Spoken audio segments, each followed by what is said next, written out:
The host screen is the MVP of this app? Oh my God. Is it what I think it is? One of the most important parts of the case study. I really love this section. The UX isn't right. Hey, you awesome people. Today I'm going to review a portfolio right here in this video live. It's a real portfolio that belongs to Navjeet Kohli, and I have his consent to review it here in this channel. Remember that a case study alone cannot get you a job directly. It can at best get you an interview, and what you do in the interview ultimately decides whether you get a job or not. So today in this case study review, I'm going to do exactly that. I'm going to review it impartially, just like the way I would do had it been a real case. And at the end, I will also say if I would qualify this person for an interview for the role of a product designer 1, which is an entry-level product design role. Please note that whatever I'm going to review today are my personal opinion, and it nowhere reflects the opinion of my employer, my present employer Swiggy, or any other company that I might work for in the future. And also please note that I'm only going to review the work which is presented in front of me in form of a case study and not the individual. So I'm not judging a person, but just the work. So let's get right into business. So here's a case study. It's called BeHost, a hosting app which is written by Navjeet Kohli. It's a 7-minute read. It's posted here on this platform called Medium, and it's a good platform to write case studies. So let's start. There's a cover picture, and then there's a section called Introduction. It says explore, a word that holds immense value in my life, a word that helped me find my passion, design. A word that drives me daily to wake up and do something different. Now, I get a sense what he's trying to say out here, but what I didn't understand how the sentences are constructed. For example, I'm understanding that the two words that he's talking about is explore and design, but then explore hyphen a few words about it, and then another hyphen and then design. I didn't quite get it. So, all right, maybe a bit of grammatical correction in that place would probably do it right. Or maybe I didn't fully understand what is said out there. Anyways, let's proceed. Being a foodie, I love to try different cuisines. My best friend's mom often invites me over for an authentic dal bati treat at their home.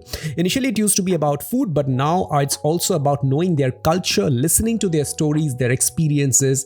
That is so much fun. The idea of BeHost was born from here. Now, I like the way the story is narrated out here because it's a personal experience which the person has narrated and how it has given rise to the problem that he's actually worked on. So it's nice. The way of introducing like this is nice, but now we'll have to see whether it really connects with what is written in the case study after this. For people who are in a hurry, here you go. I really love this section. You see, of course, this is a UX case study, so we are going to look at what kind of UX the person has built for whichever problem he has chosen to solve. But there is also another UX design going on.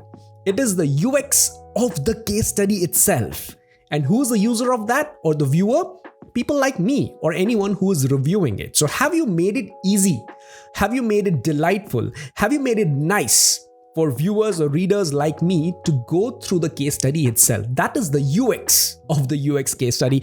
And I think Navjeet has done a good job out here because obviously someone who's reading through this case study will be a busy person who will have a lot of other work to do. So, if you're in a hurry, you just see this video and get done with it. So I think that's a nice touch that he's added out there.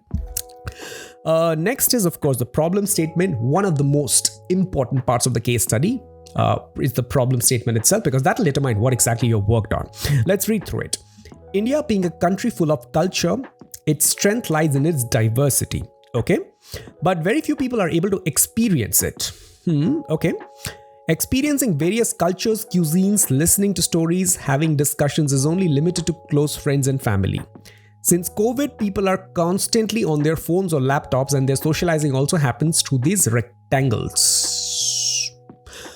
All right, that's a statement, but I don't really see a problem out there, right? So it's not a problem statement yet.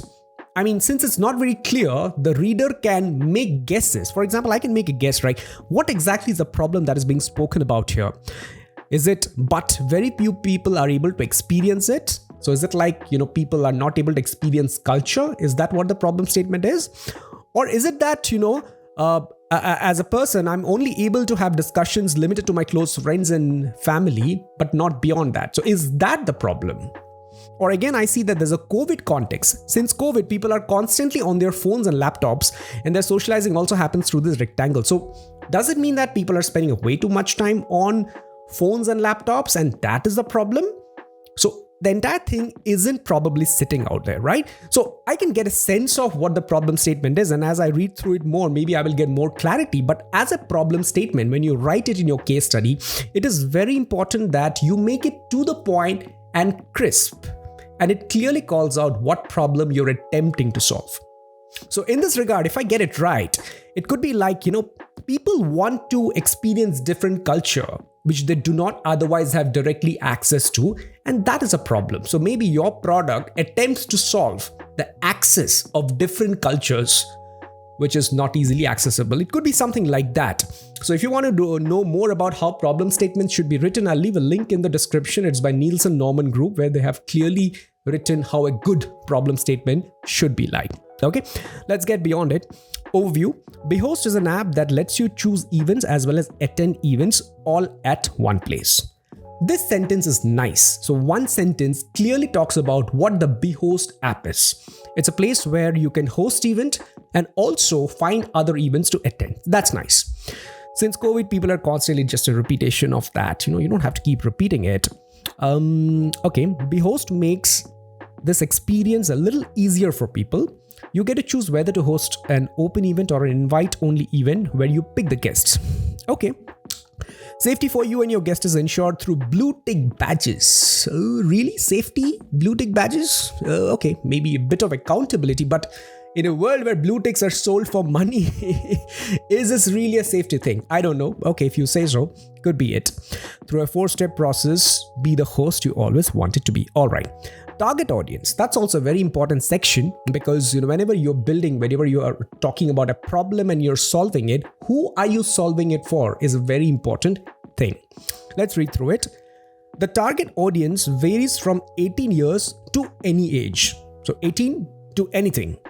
Anyone can host and attend an event, no age restriction. No age restriction? You just said that there is a restriction. You need to be at least 18 years of age. So the no age restriction is a contradiction. Maybe that part is not needed. I don't know why he's written it out. Be it for the elderly people who want to sit for a cup of chai and discuss how the world has transformed, or be it our Gen Z who sits over a cup of Java chip frappuccino and discuss about how mind-blowing the Christopher Nolan movie was, or a homemaker who invited people over for a delicious lunch out for pure love of cooking, or some mid-20 guys discussing the next big thing in tech, finance, and marketing. Well, I like the way the sentences are written. It's nice. It looks like someone is good with creative writing. But if I look at it from a product point of view, it's pretty much everyone. It's pretty much everyone and any kind of conversation. So when the story was narrated at the beginning about culture and experiencing different stuff, it felt like it's catering to a very niche sort of audience who are looking for experience, who are looking to experience other culture. But then as I read through the target audience, it feels like it's for everyone. I can have a Pokemon meetup, or I can have a business and tech and finance meetup, or I can have a chai pe charcha and everything, right? So I wouldn't say, something that does everything is bad, but it's not just in sync with what was said at the beginning. Let's have a look. What is there? What's coming up essentially? Research. Okay. I conducted a survey. Okay, a survey is indeed some form of a user study, I can say, maybe the basic one, by floating a Google form to know about how people of different age groups think about the idea of hosting and attending events. Well, I was hoping to see some summary of the survey, which I don't quite see, but I see some screenshots. Let me have a look at that. Okay, is it just food that you enjoy while dining with someone? Yes, I'm here just for the food. No, I'm listening to gossips as well. Okay, got it. How do you feel about experiencing different cultures? 1, 2, 3, 4, 5. Okay. I don't quite get it. I just said that. How do you feel about experiencing different culture? It's not a quantitative answer, right? It's not a quantitative answer, Well, it could be if you say, good, somewhat good, bad, very bad, or something like that. But here I only see numbers, 1, 2, 3, 4, 5. I don't know what it means, right? Of course, I'm just seeing the responses. I don't know how the form which was shared with the participants looked. By looking at the responses alone, it feels like, what do you feel about different experiences and culture? And 1, 2, 3, 4, 5 as numbers, I'm at least not able to make sense out here. Okay, let me see the next one. How do you feel about being a host? Similar question, again, 1, 2, 3, 4, 5. I don't really get. How do you feel about being a host? 5 or 4. What does it actually mean? Right? Okay, let's see the next one. How do you like to celebrate a festival? Would you like to celebrate a festival with a family or a group of people who are stranger but with similar mindset or interests? The response is, yes, I would love to. No too much effort. Is it even the right response?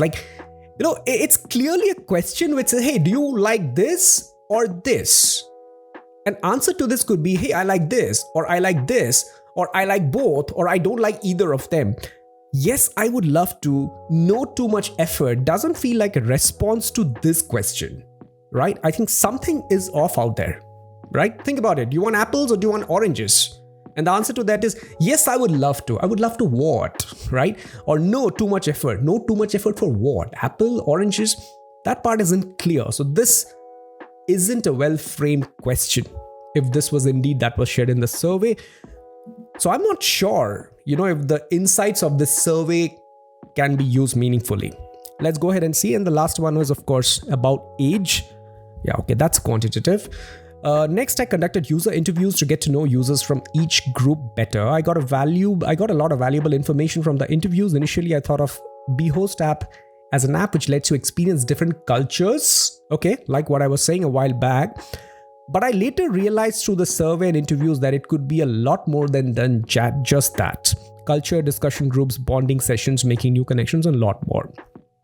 Okay, fair. One question that I just raised that, hey, you started with something very niche, but then you made it very generic by saying that it can be used for anything and everything. So, okay, I see the explanation of that. But one thing I want to call out that, something which is usually made for everyone, you usually end up making it for no one because, you can't optimize it for everyone. Like, look at this. Maybe our parents' generation, the generation before us, they probably use platforms like Facebook or WhatsApp for sharing images or good morning messages or whatever, entertainment. Maybe our generation does the same using platforms like Instagram, TikTok and all, right? So same work or similar function, but different platforms because affinity towards a certain age group or certain kind of audience is more towards particular platform. So while it's a good attempt to try to do everything for everyone, whether it turns out good or not, only time will say. So, okay, no comments on that further. Here are some snippets of what the users have said. Offline meetups are more legitimate and relaxing. Online meetups were negligent. Okay, I'm not sure if I'll enjoy attending one, but I would like to host one. Okay, lots of thoughts which people have said. Let's see. Ideating and user flows, and I see there is a flow diagram here. Okay, I defined the user flow for hosting as well as booking an event. At this point, I was quite clear as to what features are required to be built on the app. All right, of course, again, I would like to call out the UX of the UX case study, right? So, you should also attempt to make it easy for someone who's reading the case study to grasp and understand and see the user flows. I'm not sure if a flow diagram like this is the best, but if you have put it, I will go ahead and read it. Let's see what it's got to say. It says open mobile app. Then there's a decision matrix which says logged in. If it is yes, you take me to the home page. If it is no, you take me to the sign up page. Okay. And once I sign up, you ask me to set up my profile. And then you again check whether I'm logged in or not. Why would you do that? If I just signed up and I set up my profile, would you again check login? I will anyways be logged in, right? Okay. All right. But one thing that I see out here, which is interesting, and I would love to have a brainstorm or discussion around this topic is, it says logged in. If it is yes, only then you take me to the home page. Meaning that if I'm not logged in, you will not take me to the home page and you will nudge me to log in, right? In this regard, the question that I will raise in case I call this person for an interview is, what made you think this is the right decision to do? That is, let the user log in before they even see what is in the app. For all of you who are watching this video, let me know in the comments, what do you think about it? Right? See, there are two chains of thoughts. It's like, for example, if you use an app like a Swiggy or a Zomato, you will see that you're able to browse the app and see all the contents without even logging in. And when you're trying to make a purchase, maybe towards the end, it'll ask you to, hey, why don't you log in? Because it's essential right now. Right? That's one chain of thoughts where everything is shown to you without you having to log in, and you're asked to log in only when it's absolutely necessary. The other school of thought is in apps like, say, Netflix, where if you don't log in, you can't do anything. You can't even get inside, right? Now, there's no right or wrong answer depending on what kind of app you are and what kind of problem you're solving, what kind of challenges you have. Teams decide on a certain direction. One of these two directions usually.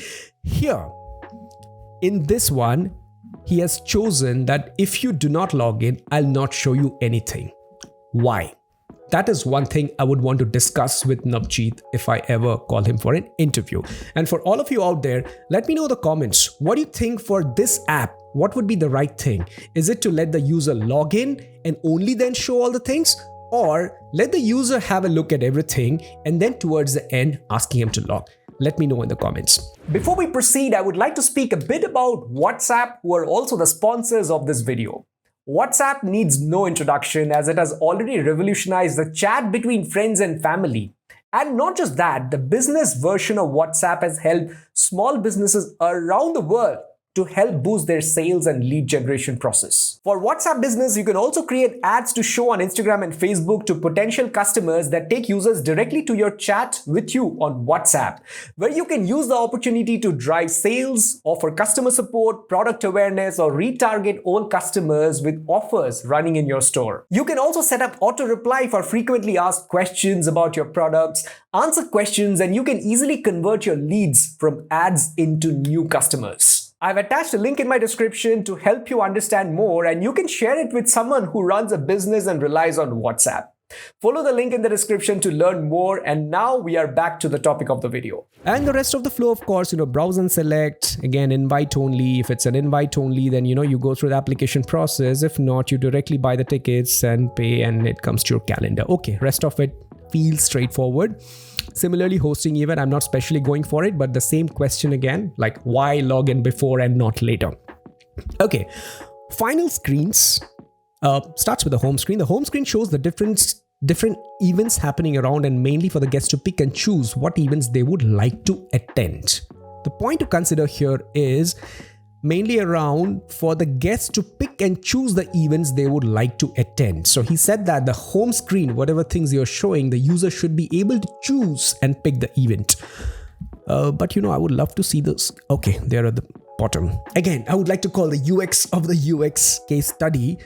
When I'm reading through something, it is much easier if I'm also referring to the same in the form of a screenshot or an image right beside it.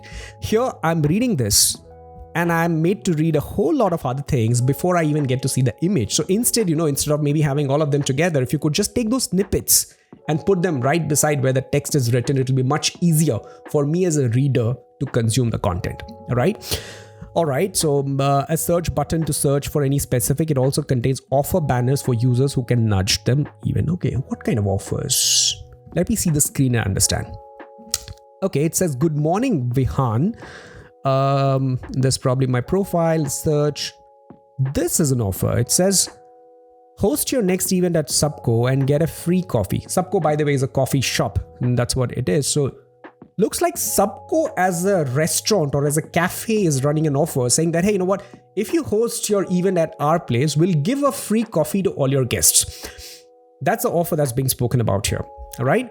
But if you look at it, see, this app is meant for both a host as well as someone who's looking to attend an event. And if you look at it, a typical event might be hosted by 1, 2, or 3 hosts maximum, but it'll be attended by hundreds of people, right? So historically speaking, or statistically speaking, the number of people who wants to attend are much more than the number of people who want to host, right? So going by that logic, whoever lands into this page, it's highly likely that their primary motive would be to attend an event and not host one. So my question is, is this banner even very relevant for them? right? Just because you're giving an offer doesn't mean that, I would start hosting just by seeing this offer. I don't know. Could be a point to discuss upon, right? So make sure you have an answer to some of these questions, because if you get called for an interview, you should be prepared to answer such questions, right? Let's look at the next thing, which said that the guest should be able to pick and choose an event they would like to attend. So let me just maybe focus and zoom into one of these. Each of this listing has a couple of data, right? There's an image. It says invite only or open. Okay. There's a name, Old is Gold Meetup. The name of the host is present. The event date is present, followed by a call to action which says more details. Okay. Now I know that if you tap on it, you'll be able to see more details. But on what basis do you expect the user to select one event over the other? Is it the name? Is it the date? Or is it the picture? Because those are the three most important things. I'm assuming host is not going to be a celebrity that everyone will know their name. Could be some host out there. So the question to ask is, or the question that could be asked in this is, what makes you feel that the name, image, and the date are enough for a user to take a decision out here? So that, they go inside and check out the page. Remember, the decision here is not to buy a ticket or not to attend an event, but the decision is to, do I want to open it and check? That's the first level of decision that is happening. So the question is, why do you think these set of information are enough for someone to take a decision if they would want to go inside and check more details, right? Be prepared for this question. And I also see there's one more thing at the top. This thumbnails of people. It probably feels like people who have already registered for it. So it shows maybe some 7 people, 3 + 4 people are already attending it. If I get it right, it's that. Another question that is coming to my mind looking at this is, what makes you feel that this is the right way to have the listings? That is, vertical strips and all of them laid in a horizontal scroll. I see there are 2 widgets. One is popular events, one is nearby events, right? What makes you feel that this is the best way to browse different kind of events which are present maybe around you, right? That could be a question. Like, why like this? Why isn't the listing in some other way? Maybe, a full width picture or a picture on the left and the text on the right or whatever. What made you feel that this is the right way to do it? This could be a valid question that could be asked to this person if the person is called for an interview. And you know what? An interviewer may choose to spend the entire time of the interview to just discuss this point. Now you might be thinking, hey, I have the entire case study. What makes you want to just discuss this? Yes, it might happen. It's a choice of the interviewer, because see, this is not your performance appraisal discussion where, the good things that you have done and the not so good things you have done are all discussed. This is your interview. So whatever the interviewer feels is the right way to assess you, how you are justifying some of the decisions that you have taken, they might choose to spend the entire time of the interview just on that. You never know. So be prepared for each and everything. Okay, let's go and read through the rest of the things. What is there? The event description screen displays information about the event. Okay, I read that. Okay, you know what? That back and forth is not very easy. I will directly go to the screen and try to have a look. Okay, once you open the details of an event, you get to see the same thing: the name, the host, the price. This is an extra thing that I'm seeing right now, which was not shown outside, right? So the obvious question could be, if there is a price associated with it, would you not want to show it outside? If yes, then why did you not show it? If no, what are your reasons that makes you feel that this is not important? Prepare for those questions, right? And right under it, I see 3 important information about the event, which is the date, the time, and also the number of slots which are remaining, right? So they're rightly put out here. But if you look at the alignment of the whole thing, right? Just as a visual design or a layouting feedback that I'm giving right now, most of the things out here are left aligned. Old is Gold Meetup by Kishore Kumar, about the event, and everything is left aligned out there. And in between, you suddenly have 3 points which are in 3 columns, which is just put out there. It feels like they're floating out of nowhere. There's a white space and they're just floating, right? It's not in sync with the rest of the elements, right? So maybe that layout of this thing could be improved. I don't know what the right answer is, but this doesn't feel very right to me, at least from a visual and a layout point of view. If I were you, what I would try to do it is, can I fit these 3 bullet points one after another? Maybe if possible. Or if I must put it this way, can I at least separate them with some faint light gray lines so that, it just feels like one unit instead of 3 different units which are floating out of nowhere, right? So these are the things that I would have done if I were doing it, right? And the call to action says, submit your profile. Well, I understand this is an invite only thing, but imagine a user is coming here. It's an event. They would want to attend it, and there may be a selection process which happens afterward. But is submit your profile the first thing that would come to their mind? Well, in the back end, maybe yes, they are submitting their profile and someone is reviewing them, but it may not occur to them that, by pressing on this button, they're actually submitting their profile because they just want to attend an event. Maybe better copy for the call to action could be, okay, I'm interested, or I want to attend, or book, or request, or something like that, instead of submit your profile, if you know what I'm saying. And I think I'll have to read through, why is this pop-up appearing here in the next step? I'm assuming it's the next step. Let's see what it is done out, what is said out here. It says, okay, why did this open? Nudging the users at the right time when they press the submit your profile CTA, rather than adding an option for verification in the profile section, make the user realize that the badge will make their chances of getting selected higher and more chances of conversion of the blue tick badge users. Okay, well, I see you're trying to upsell verification in this, but the moment I click on this, you're showing me get the badge. There's no other option. It feels like getting the badge is a must-have for me to attend one of the meetups, right? I know I can close it. I can maybe close it out here with this small cross, but that's just a dismissal. It doesn't make me feel that if I click on close, I will still be able to go and submit my profile or choose to attend this event. It just feels like a dead end that I'll have to do the verification before I can even attend. So maybe, that's not the thing that you would want to do. If you feel that verification is important for someone to attend the thing, why not ask it as a part of profile creation? Because I remember in the flowchart that you have put, here there was one step, which is set up your profile. So if verification is a must-have for attending, maybe it should be a part of setting up your profile, and maybe you don't do it out here as a forceful thing. Right? Or even if you feel that, you don't want to do everything at the beginning, some things could be slotted towards the end, maybe don't bring another blocker. When someone clicks on submit your profile, maybe, you can add 1 more 2 details out there. Okay, your name, phone number, whatever is needed, or a government ID, Aadhaar card or something. Ask them to upload there, or whatever the process of verification is, and get it done instead of making it appear like an extra task, if you know what I'm saying, right?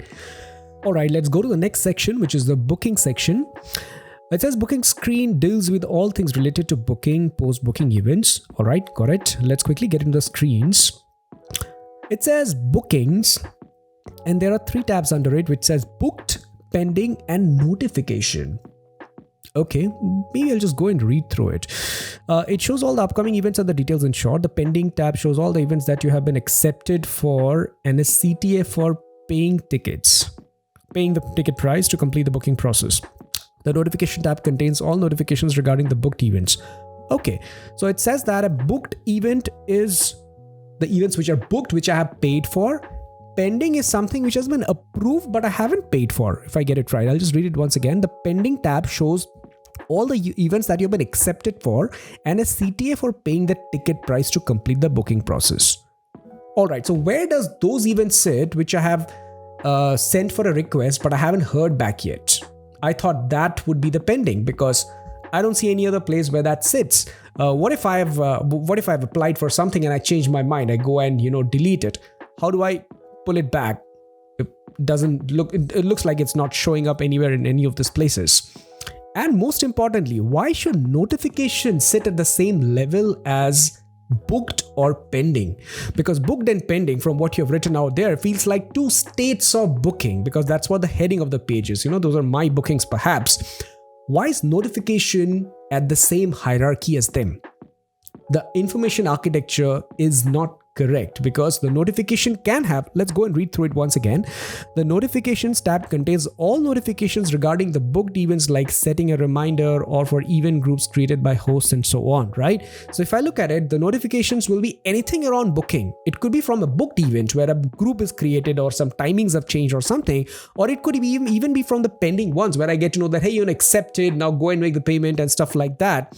So notification feels like a global thing and it shouldn't sit at the same level as the types of booking because notification is clearly not a type of booking, right? That's why in all the apps, be it Twitter, Instagram, YouTube, you'll always see notification is always a global thing. Like Instagram, for instance, if someone likes on your post or comments on your post, or if a friend of yours has gone live or whatever, everything comes into that notification panel.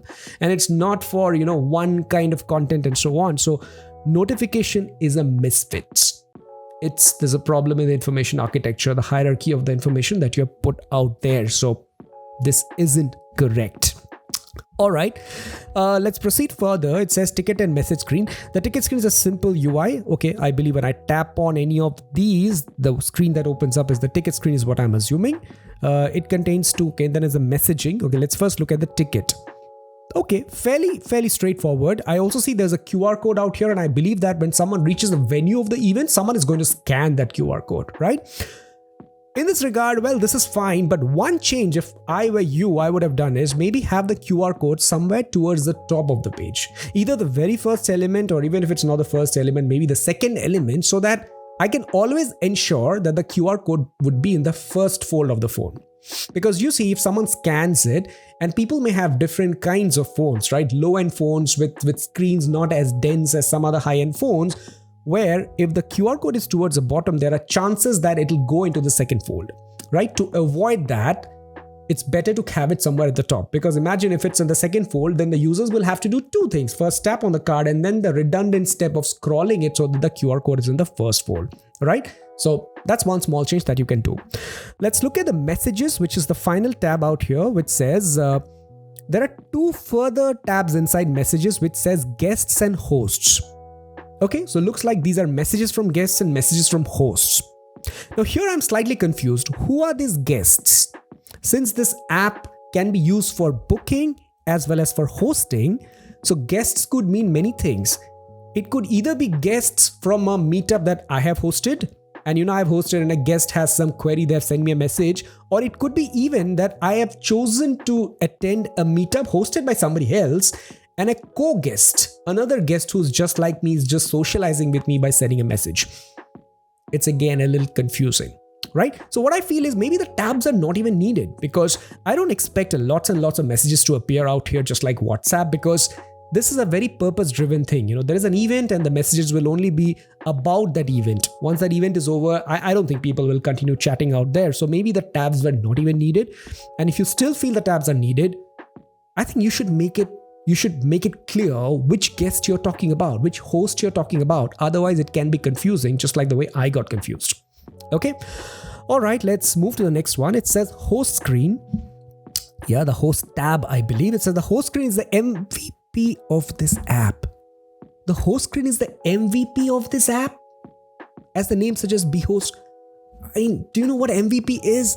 MVP stands for minimum viable product. And if you do not know what it is, you could do is just do a Google, right? Or just do a what is MVP? If you just go and search for it, you'll have tons of links out there. And I'm just clicking on the first one, which says a minimum viable product, or MVP, is a product with enough features to attract early adopter customers and validate a product idea early in the product development cycle. It's essentially the minimum number of things that you can release which does justice to the product, so that your initial set of users can actually give feedback and say, hey, is this even needed, not needed, good, bad, everything, right? That's a minimum viable product.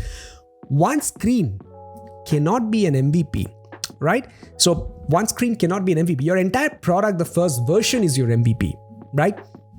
Feels like you didn't really know what MVP was. If that's the case, please don't use. It's not needed, right? You can say, hey, the host screen is the crux of it because, be host is the most important part. You could call that out, but don't call it MVP because it's clearly not.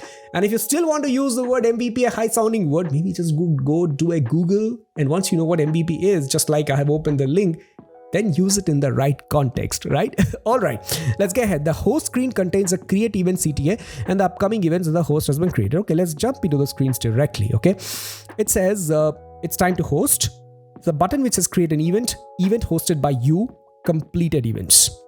Okay, if I look at the screen, it looks like, it's a full screen which has a lot of things hosted by me in the past or completed events.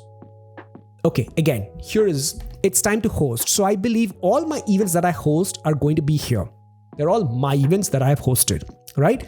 So then what does it mean events hosted by you? The events which are completed, they were also hosted by me, right? The copy doesn't feel right. It can lead to confusion.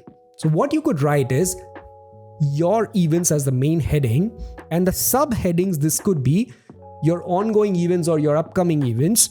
And this could be your completed events because all of these are your events. So there's no point calling it events hosted by you, if I get it right, what you're trying to say out here, because this is the hosting section of the app. And also remember that there may not be a lot of people who will have tons of events which they have hosted in the past or which are upcoming. So this page may more or less be empty with just 1 or 2 entries.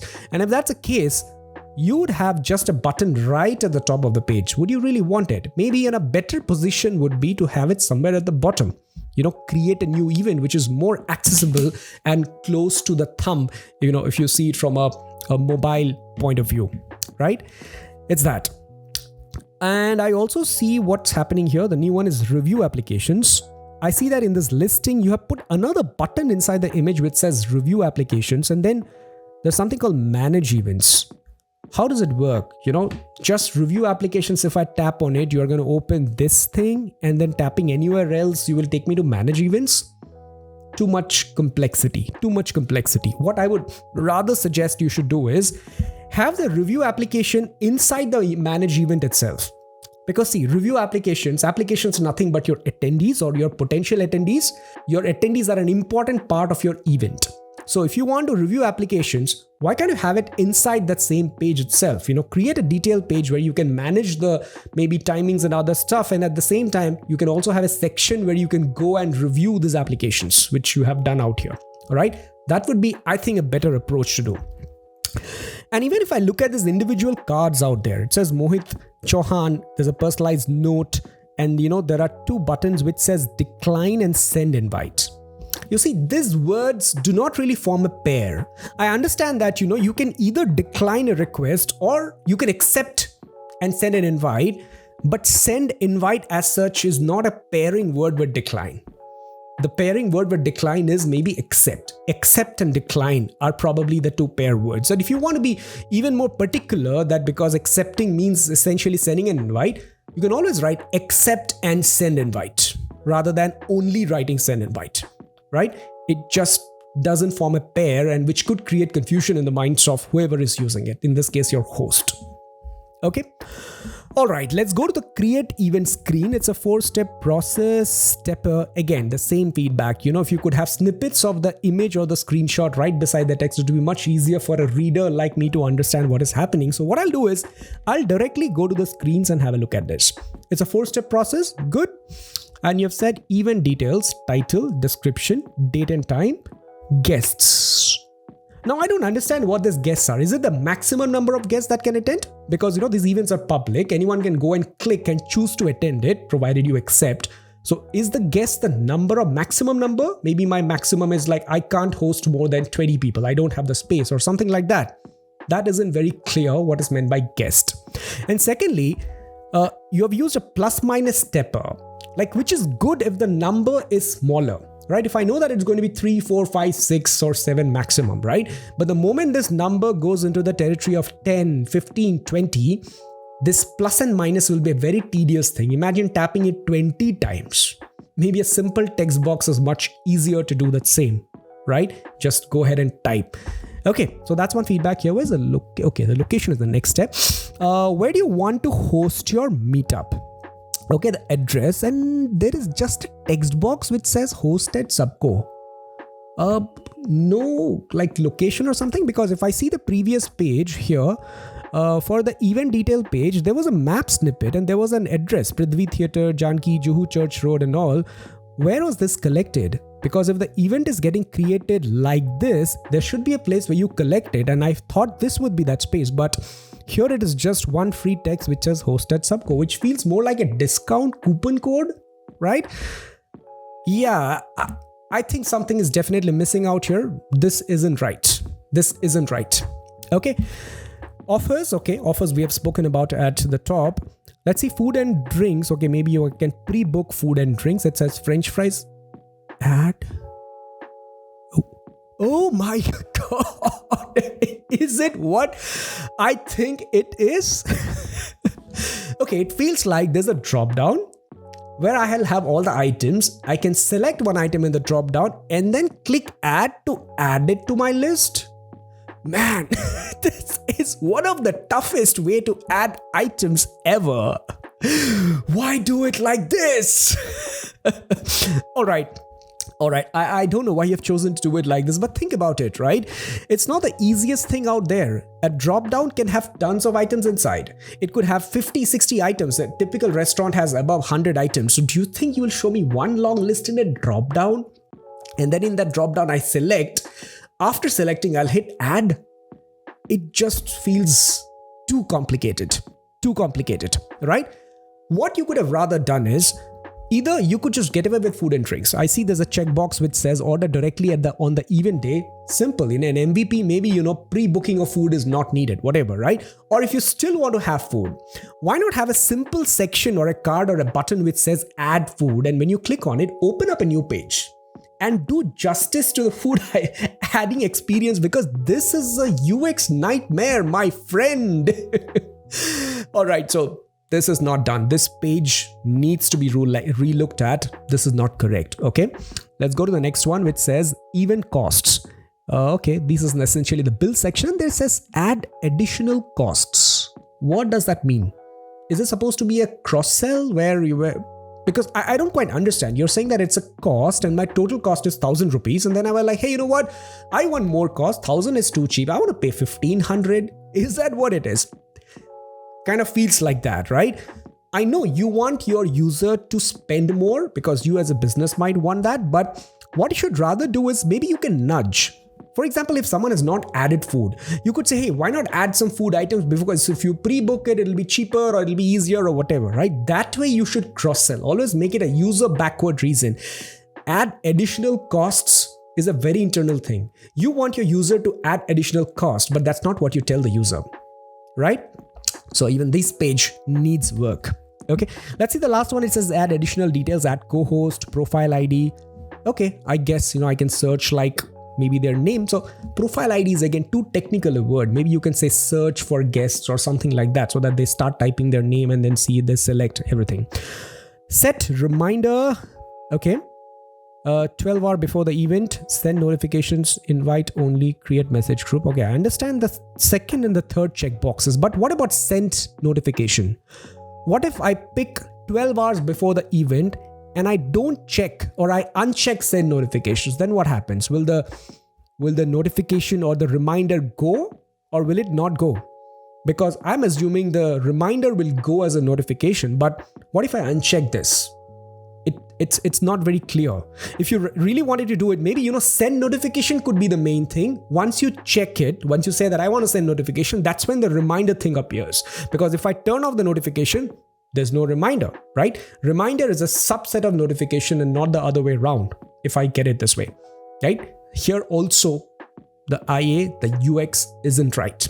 So your entire creation flow is not done. There are flaws in almost every page that I have seen out there, and some of them are serious flaws. All right, the next section says, okay, prototype, go try it yourself. Okay, I think I have seen enough of it. I probably don't have to go to the Figma prototype because I've read through the entire thing. Okay, now that I've seen the whole thing, what I feel is, This started off like a very good case study. The introduction, the way the stories were narrated and all is very good, right? And also towards the end, if I go ahead and see, he has again connected it to the story by saying that, hey, that's me eating dal bati churma, and that's a scene of storytelling. So it's food and storytelling is what has inspired him to work on something called Be Host. So the story initiation and the story ending is great, but I felt that in between, somewhere the stitching, there was some gap. Right? The way the story was started, I didn't really see a lot of things, because you say that based on some research, you figure out that, hey, what the story I narrated, I'll not even do that. I'll do something very different. In addition to that, there were some flaws as well, right? So now comes to the most important or the most interesting part of this video. Am I going to call this person for an interview? My answer is, for a full-time product designer 1, which is the lowest level of full-time design job, my answer is no. I will not call this person for reasons which I'm going to say in a while. For an internship, if there's an application for an internship, maybe I can consider depending on what other applications that I have received.